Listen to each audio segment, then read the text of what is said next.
Hello, game theorists. We covered a lot of ground in Chapter 7, so I just want to do a quick recap so that we don't get lost. We start out by looking at 2x2 games. So the key to dealing with those was what we call the opponent's indifference property. You want to make your opponent indifferent between each of their strategies. So if you're here playing either A or B, and they're up there playing either X or Y, you want to make them indifferent between X and Y. So why we did that is if they were not indifferent, then they always play a strategy that gives a higher payoff. That means they're not randomizing. If you're always doing the same thing, that's not very random, is it? So you make them indifferent so that they're willing to randomize. And if both you guys are randomizing, then you can find the mixed strategy Nash equilibrium.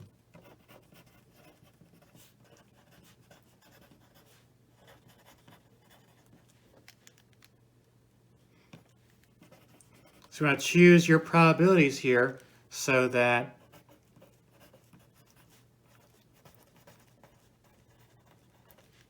the payoff for your opponent from X is the same as the expected payoff they would get from playing Y. That's what would make them willing to randomize.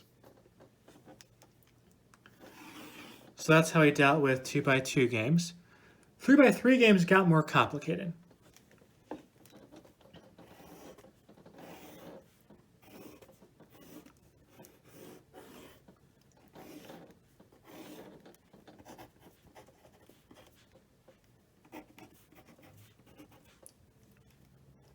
So you're over here and other players over there. I'll say opt for opponent. So first thing you do is look for dominance. If you can eliminate a strictly dominated strategy, that can make your life easier, can save you a lot of math. So we saw you look for strategies that are never a best response. Now, to be clear, you can't eliminate it just because it's never a best response. If it's never a best response, that should make you suspicious, but you still got to verify and make sure you can actually eliminate it.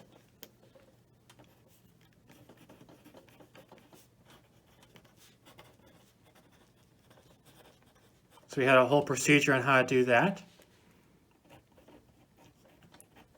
So sometimes you can knock out a strategy or two and make the game simpler. Sometimes you can't. You just got to work at the 3x3 game. So in that case, you write down the expected payoffs. Let's say you play A with probability A, you play B with probability B. So you play C with 1 minus A minus B probability. They play X with probability X and Y with probability Y. So Z is 1 minus X minus Y.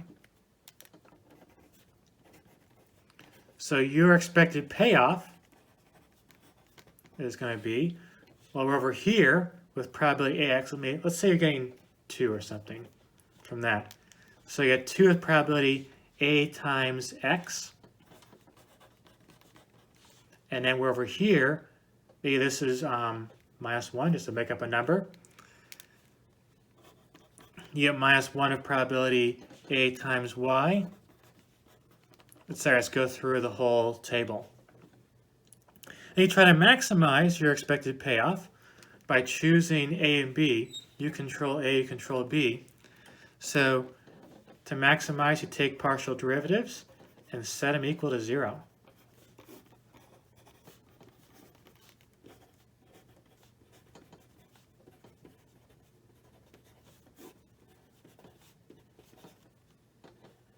And do the same thing for the opponent. So sometimes that's enough to finish the analysis. That can give you the Nash equilibrium. We saw that sometimes, though, you get some quirky results. Like sometimes you get a negative probability even if you do all your math right. So we learned earlier that negative probability means there's a dominated strategy.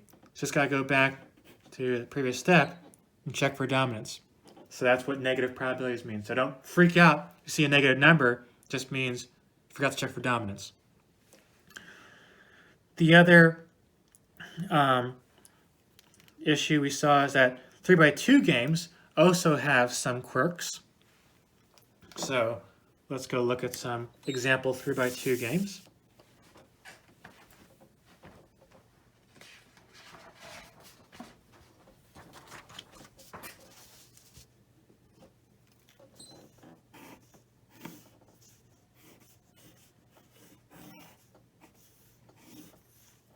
So you can play A or B, and the opponent here can play X, Y, or Z. So you play A with probability A, and B with probability 1 minus A. So let's say you diligently checked for dominance first, like you're supposed to, and you wrote down all the expected payoffs carefully, did your calculus right, and you might find some weird result, like at the end of all that math, maybe A equals 1/4, and at the same time, A equals 3/4, and you're perplexed because clearly that's not possible. So what that means is you got to drop one of those constraints. So perhaps this A equals 1/4 came from when you solved the partial derivative of the opponent with respect to X. You set that equal to 0, and after all that math, you got A equals 1/4 at the end. And perhaps this one came from doing the same thing for Y.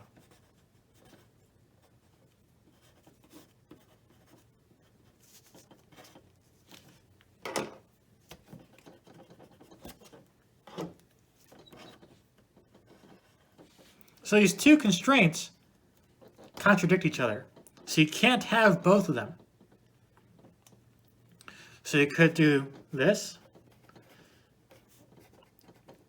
So case 1 means we're just going to set X equal to 0, and we're going to knock out that constraint.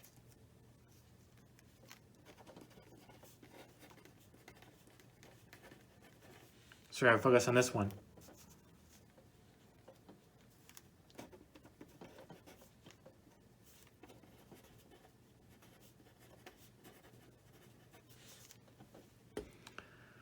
Alternatively, you could also look at setting Y equals 0.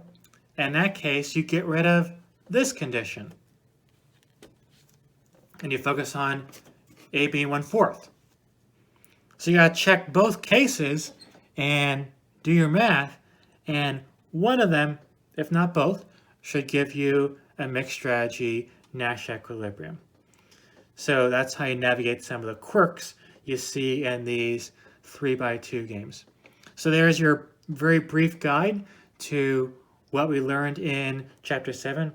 I know it's some rather challenging stuff, but as long as you're sticking with the math, you should be okay.